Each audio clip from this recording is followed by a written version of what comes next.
देवी सर्वभूतेषु शक्तिरूपेण संस्थिता। नमस्तस्यै नमस्तस्यै नमस्तस्यै नमो नमः। आप सभी को शारदीय नवरात्रि की बहुत सारी शुभकामनाएं। आशा है कि आप इन पवित्र दिनों में देवी दुर्गा की पूर्ण भक्ति भाव और श्रद्धा पूर्वक आराधना कर रहे होंगे। नवरात्रि के 6 दिन जा चुके हैं। आज नवरात्रि का 6वां दिन है। 5 दिन समाप्त हो चुके हैं। आज 6वें दिन हम माता दुर्गा के दुर्गा सप्तशती पाठ का अध्याय प्रारंभ कर रहे हैं। इस सीरीज में हम आपको माता रानी के श्री दुर्गा सप्तशती के संपूर्ण अध्याय का श्रवण करवाएंगे। इसलिए आप हमारे इस चैनल में बने रहे, हमारे वीडियो को अंत तक देखें, साथ में हमारी इस सीरीज का लाभ उठाएं। आने वाले इन 4 दिनों में हम आपको संपूर्ण दुर्गा सप्तशती का पाठ श्रवण करवाएंगे। तो भक्तों, आप इस चैनल को सब्सक्राइब करके रखें, बेल आइकन को प्रेस कर ले ताकि आपको दुर्गा सप्तशती का पाठ केवल 4 दिनों में ही पूरा श्रवण किया जा सके। कहते हैं नवरात्रि के दौरान दुर्गा सप्तशती का पाठ श्रवण करना बहुत ही फलदायी माना गया है। आज हम प्रारंभ कर रहे हैं दुर्गा सप्तशती के प्रथम अध्याय का। तो चलिए भक्तों, शुरू करते हैं दुर्गा सप्तशती के प्रथम अध्याय को। भगवान शिव देवी पार्वती से एक विशेष प्रश्न पूछते हैं और ये प्रश्न इसी दुर्गा सप्तशती पाठ के महत्व से जुड़ा है। आइए सुनते हैं। भगवान शिव ने कहा, हे देवी, तुम भक्तों के लिए अत्यंत सुलभ हो और सभी कर्मों का विधान करने वाली हो। इस घोर कलयुग में इच्छाओं की सिद्धि हेतु अगर कोई उपाय है तो कृपया उसे अपनी सुंदर वाणी द्वारा मुझे बताओ। भगवान शिव की ये बात सुनकर देवी पार्वती ने कहा, हे देवेश्वर, आपका मेरे ऊपर अपार स्नेह है। इस कलयुग में सभी कामनाओं को सिद्ध करने वाला जो साधन है उसी के विषय में मैं आपको बतलाऊंगी। उसका नाम है अम्बा स्तुति। इसे दुर्गा सप्तशती भी कहा जाता है। इसके प्रारंभ में आता है सप्तशोकित दुर्गा मंत्र और इस दुर्गा सप्तशोक स्तोत्र मंत्र के नारायण ऋषि है। इसका छंद है अनुष्टक। श्री महाकाली, महालक्ष्मी और महासरस्वती इनके देवता है। देवी दुर्गा की प्रसन्नता हेतु सप्तशोक की दुर्गा पाठ में इसको समाविष्ट किया जाता है। वे भगवती महामाया देवी ज्ञानियों के चित्त को भी बलपूर्वक खींचकर मोह में डाल देती है। माँ दुर्गे आप स्मरण करने पर सभी प्राणियों का भय हर लेती है और स्वस्थ मनुष्य द्वारा चिंतन करने पर उन्हें परम कल्याणकारी बुद्धि प्रदान करती है। दुख, दरिद्रता और भय हरने वाली देवी, आपके सिवा दूसरा और कौन है जिसका चित्त सभी का उपकार करने के लिए सदैव दरियाद्र बना रहता हो। हे नारायणी, आप हर प्रकार के मंगल प्रदान करने वाली मंगलमय देवी हैं। आप कल्याणदायिनी शिवा है। सभी पुरुषार्थों को सिद्ध करने वाली शरणागत वत्सला 3 नेत्रों वाली और गौरी है। मैं आपको नमस्कार करती हूँ। शरण में आए हुए दीन और पीड़ित जनों की रक्षा में संलग्न रहने वाली और सभी की पीड़ा दूर करने वाली हे नारायणी देवी, आपको नमस्कार है। सर्वस्वरूपा सर्वेश्वरी और सब प्रकार की शक्तियों से संपन्न हे दिव्य स्वरूपा दुर्गे देवी, आप सभी भयों से हमारी रक्षा करें। आपको नमस्कार है। हे देवी, आप प्रसन्न होने पर सभी रोगों को नष्ट कर देती हैं और क्रोधित होने पर मनोवांछित सभी कामनाओं का नाश कर देती है। जो भी मनुष्य आपकी शरण में जा चुके हैं उन पर विपत्ति तो आती ही नहीं। आपकी शरण में आए हुए प्रत्येक मनुष्य दूसरों को शरण देने वाले बन जाते हैं। हे सर्वेश्वरी देवी, आप इसी प्रकार तीनों लोगों की समस्त बाधाओं को शांत करें, हमारे शत्रुओं का नाश करती रहे। इस प्रकार दुर्गा सप्तशती पाठ से पूर्व पढ़ा जाने वाला सप्तशोकी दुर्गा कवचन हमने संपूर्ण किया। आइए अब हम दुर्गा सप्तशती के पाठ के प्रथम अध्याय का श्रवण करते हैं। नवरात्रि के पावन दिनों में प्रत्येक दिन इस दुर्गा सप्तशती पाठ का पठन या फिर श्रवण करना चाहिए। श्री दुर्गाय नमः प्रथम अध्याय मेघा ऋषि द्वारा राजा सूरत और समाधि को भगवती की महिमा बताते हुए मधु और केटव वध के प्रसंग का वर्णन ओम प्रथम चरित्र में ब्रह्मा ऋषि, महाकाली देवता, गायत्री छंदनंदा, शक्ति रक्तदिका, बीज अग्नि तत्व और ऋग्वेद स्वरूप है। देवी महाकाली देवताओं की प्रसन्नता के लिए प्रथम चरित्र के जप में विनियोग किया जाता है। भगवान विष्णु के सो जाने पर मधु और केटभ को मारने के लिए कमल जन्मा ब्रह्मा जी ने जिनका स्तवन किया था, उन महाकाली देवी का मैं सेवन करती हूँ। मैं अपने 10 हाथों में खड़ग, चक्र, गदा, बाण, धनुष, परिघ, शूल, भुसुंडी, मस्तक, शंख धारण करती हूँ। इस देवी के 3 नेत्र हैं। वे सभी अंगों में दिव्य आभूषणों से सुशोभित है। उनके सुंदर शरीर की कांत नीलमणि के समान है। वह 10 मुख और 10 पैरों से युक्त है। और ऐसी चंडी देवी को नमस्कार है। कथा आरंभ करते हुए श्री मार्कंडेय जी ऋषि ने कहा, सूर्य के पुत्र सावर्णी जो 8वें मनु कहे जाते हैं, उनकी उत्पत्ति की कथा विस्तार पूर्वक में अब आपको सुना रहा हूँ। ध्यान पूर्वक सुनिए। सूर्य कुमार महाभाग सावर्णी भगवती माया के अनुग्रह से जिस प्रकार मनवंतर के स्वामी हुए, वही प्रसंग में सुनाऊंगा। बहुत पहले की बात है। सरोचिष मंतवर्तर में सूरत नाम के एक राजा हुए। वे चैत्र वंश में उत्पन्न हुए थे। उनका समस्त भूमंडल पर अधिकार था। वे प्रजा का अपने ही पुत्रों की तरह धर्म पूर्वक पालन करते थे। फिर भी उस समय कोला विध्वंसी नाम के क्षत्रिय उनके शत्रु बन गए। राजा सूरत की दंड नीति बड़ी प्रबल थी। उनका शत्रुओं के साथ भीषण संग्राम हुआ। हालांकि कोला विध्वंसी संख्या में कम थे, लेकिन फिर भी राजा सूरत इस युद्ध में परास्त हो गए। तब वे युद्ध भूमि में अपने नगर लौट आए और मात्र अपने देश के ही राजा बनकर रह गए। अब संपूर्ण पृथ्वी से उनका अधिकार जा चुका था, लेकिन वहां भी उन प्रबल शत्रुओं ने उस समय महाभाग राजा सूरत पर आक्रमण कर दिया। राजा का बल क्षीण हो चुका था, इसलिए उनके दुष्ट, बलवान और दुरात्मा मंत्रियों ने वहां की राजधानी में भी राजकीय सेना और खजाने को हथिया लिया। अब राजा सूरत का प्रभुत्व नष्ट हो चुका था, इसलिए वो शिकार खेलने के बहाने घोड़े पर सवार होकर वहां से अकेले ही एक घने जंगल में चले जाते। वहां उन्होंने विप्रवर मेघा मुनि का आश्रम देखा, जहां अनेक हिंसक जीव अपने स्वाभाविक हिंसा प्रवृत्ति को छोड़कर शांतिपूर्ण भाव से रह रहे थे। उस ऋषि ने बहुत सारे शिष्य उस वन की शोभा बढ़ा रहे थे। वहां जाने पर मुनि ने उनका सत्कार किया और वे उन मुनि श्रेष्ठ के आश्रम पर इधर उधर विचरण करते हुए कुछ समय वहीं पर रहे। तत्पश्चात ममता से आकृष्ट होकर वे इस प्रकार चिंता करने लगे। उन्होंने सोचा, पूर्व काल में मेरे पूर्वजों ने जिसका पालन किया था, वही नगर आज मुझसे रहित है। ना जाने मेरे दुराचारी भृतगण उनकी धर्म पूर्वक रक्षा करते होंगे या नहीं। जो सदैव मत की वर्षा करने वाला और शूरवीर था, वह मेरा प्रधान हाथी अब शत्रुओं के अधीन होकर न जाने किन भोगों को भोगता होगा। जो लोग मेरी कृपा, धन और भोजन पाने से सदा मेरे पीछे पीछे चलते थे, वे निश्चय ही अब दूसरे राजाओं का अनुसरण करते होंगे। उन अपवयी लोगों के द्वारा सदैव खर्च होते रहने के कारण अत्यंत कष्ट में जमा किया हुआ मेरा वह खजाना खाली हो जाएगा। यह और एक ऐसी अनेक बातें राजा सूरत निरंतर सोचते रहे। एक दिन उन्होंने वहां ऋषि मेघा के आश्रम के निकट एक वैश्य को देखा। उसे देखकर उन्होंने पूछा, भाई तुम कौन हो? यहाँ तुम्हारे आने का क्या कारण है? तुम क्यों शोकग्रस्त और अनमने से दिखाई दे रहे हो? राजा सूरत द्वारा इस प्रकार प्रेम पूर्वक पूछे जाने पर उस वैश्य ने विनती भाव से उन्हें प्रणाम किया और उनसे इस प्रकार कहा, हे राजन, मैं धनियों के कुल में उत्पन्न एक वैश्य हूँ। मेरा नाम समाधि है। मेरे दुष्ट स्त्री और पुत्रों ने धन के लालच में मुझे घर से बाहर निकाल दिया। मैं इस समय धन, स्त्री और पुत्रों से वंचित हूँ।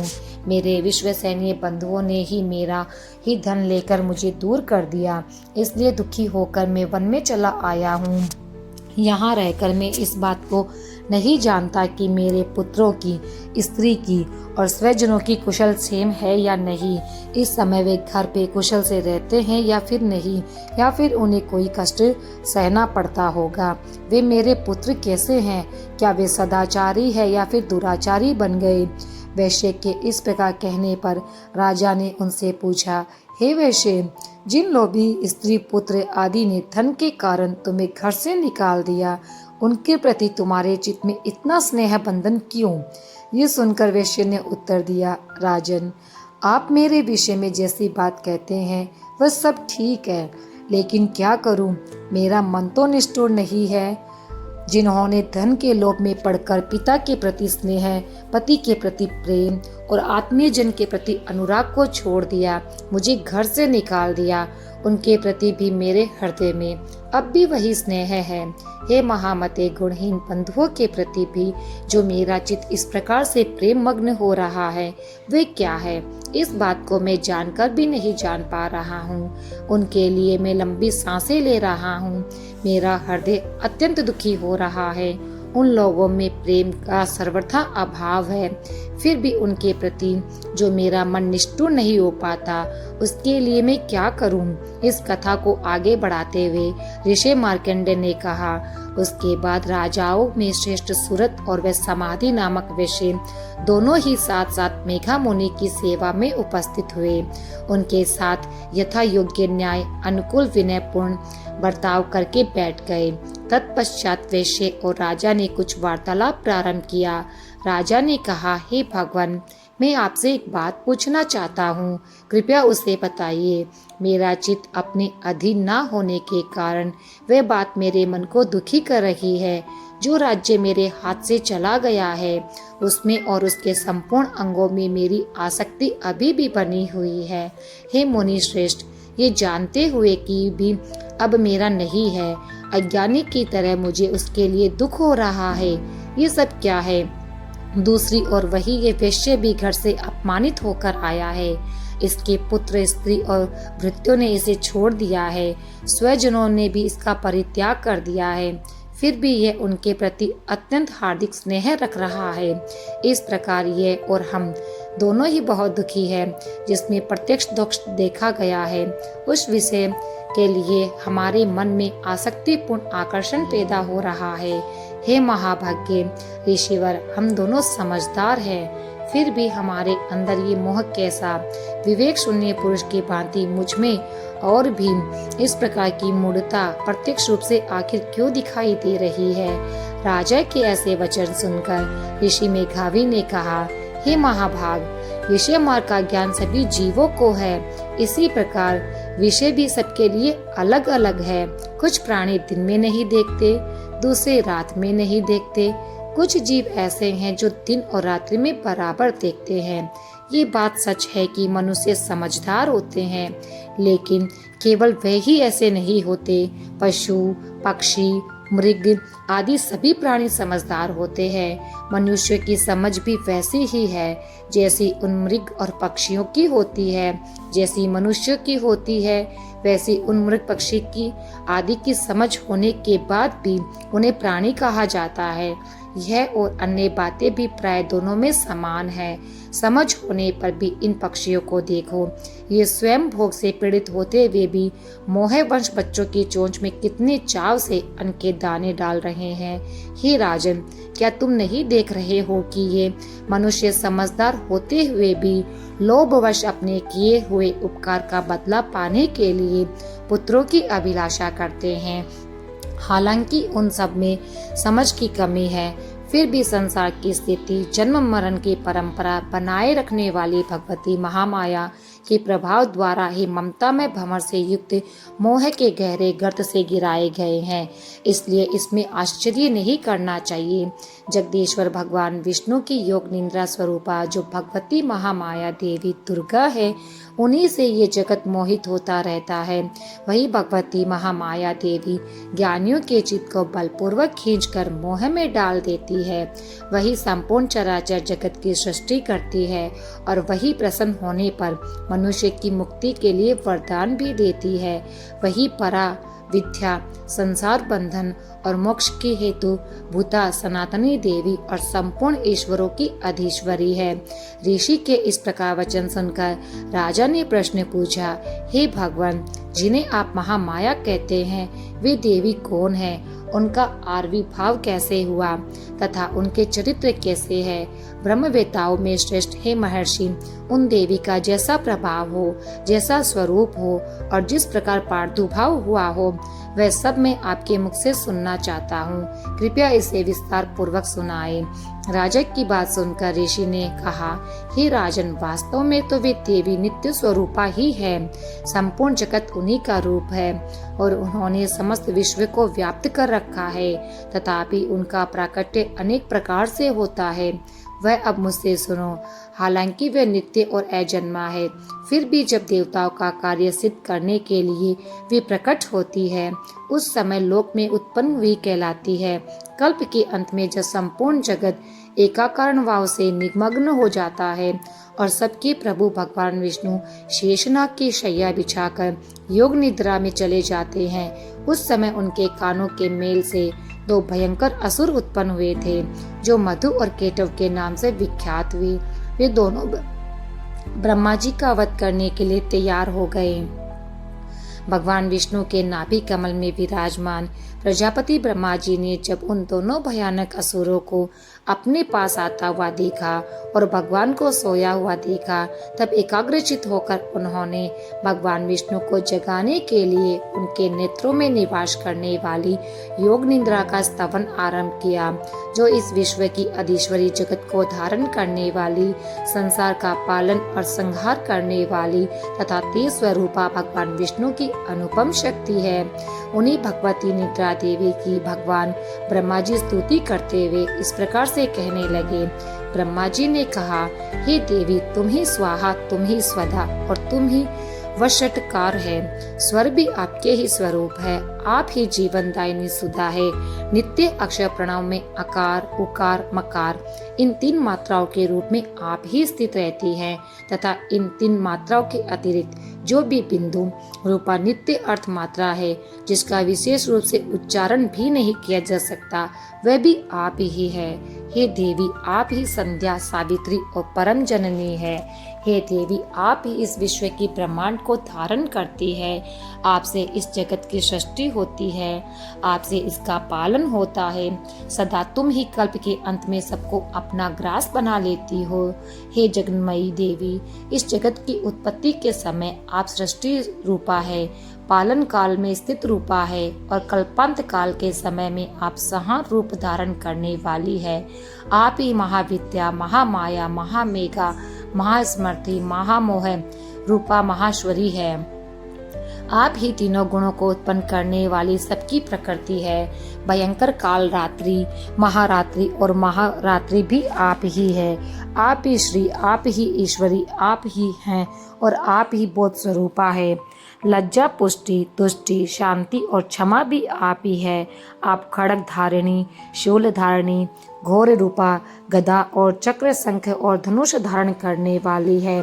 बाण, बसुंडी और परिघ ये आपके अस्त्र है। आप सौम्य और सौम्यतर है।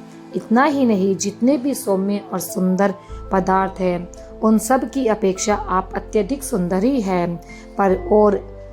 आप पर सबसे परे रहने वाली परमेश्वरी है। सर्वस्तुपी देवी, कहीं भी सत असत रूप जो कुछ भी वस्तुएं हैं और उन सब की जो शक्ति है, वे आप ही है। ऐसी अवस्था में आपकी स्तुति क्या हो सकती है? जो इस जगत की सृष्टि, पालन और संहार करते हैं, उन भगवान को भी जब आपने निद्रा के अधीन कर लिया है, तब आपकी स्तुति करने में यहाँ पर कौन समर्थ हो सकता है? मुझको, भगवान शंकर को और भगवान विष्णु को भी तुमने अपने शरीर में धारण किया, अतः आपकी स्तुति करने की शक्ति किसमें है? हे देवी, आप तो अपने इन उदार प्रभाव से ही प्रशंसित है। ये जो दोनों दुर्दश असुर मधु और केटव है, इनको मोह में डाल दो और जगदीश्वर भगवान विष्णु को शीघ्र ही जगा दो। साथ ही इनके भीतर इन दोनों महान असुर को मार डालने की बुद्धि उत्पन्न कर दो। हे राजन, जब ब्रह्मा जी ने वहाँ मधु और केटव को मारने के उद्देश्य से भगवान विष्णु को जगाने के लिए तमोगुण की अधिष्ठात्री देवी योग निद्रा की इस प्रकार स्तुति की, तब वे भगवान के नेत्र, मुख, नासिका, बाहु, हृदय और वक्ष स्थल, तब वे भगवान के नेत्र, मुख, नासिका, बाहु, हृदय और वक्ष स्थल से निकलकर अव्यक्त जन्मा ब्रह्मा जी की दृष्टि के समक्ष उपस्थित हुई। योग निद्रा से मुक्त होने के पर जगत के स्वामी भगवान जनार्दन उस एक नव के जल में शेषनाग की शैया से जाग उठे। फिर उन्होंने उन दोनों असुरों को देखा। वे दुरात्मा मधु और केटव अत्यंत बलवान और पराक्रमी थे। क्रोध के कारण आंखें लाल के ब्रह्मा जी को खा जाने के लिए उद्योग कर रहे थे। तब भगवान श्री हरि ने उठकर उन दोनों के साथ 5000 वर्षों तक मात्र बाहु युद्ध किया। वे दोनों ही अत्यंत बल के कारण उन्मत्त हो चुके थे। इधर महामाया ने भी उन्हें मोह में डाला हुआ था और इसलिए वे भगवान विष्णु से कहने लगे, हम तुम्हारी वीरता से संतुष्ट हैं, तुम हम लोगों से कोई वर मांगो। तब भगवान विष्णु ने कहा, यदि तुम दोनों मुझ पर प्रसन्न हो तो अब मेरे हाथ से मारे जाओ। बस इतना ही वर चाहिए मुझे, या दूसरे किसी वर से क्या लाभ। इस प्रकार धोखे में आ जाने पर जब उन्होंने संपूर्ण जगत के जल में ही जल देखा, तब कमल नयन भगवान से कहा, जहाँ पृथ्वी जल में डूबी हुई ना हो, जहाँ सूखा स्थान हो, वही हमारा वध करो। तब तथास्तु कहकर शंख चक्र तथा गदा धारण करने वाले भगवान ने उन दोनों के मस्तक अपनी जांघ पर रखकर चक्र से काट डाले। और इस प्रकार ये देवी महामाया ब्रह्मा जी की स्तुति करने पर स्वयं प्रकट हुई थी। और अब पुनः आपसे उनके प्रभाव का मैं वर्णन करता हूँ। इस प्रकार श्री मार्कंडेय पुराण में सार्वणिक मंत्र की कथा के अंतर्गत देवी महात्म्य में मधु केटव वध का नामक ये पहला अध्याय संपूर्ण हुआ।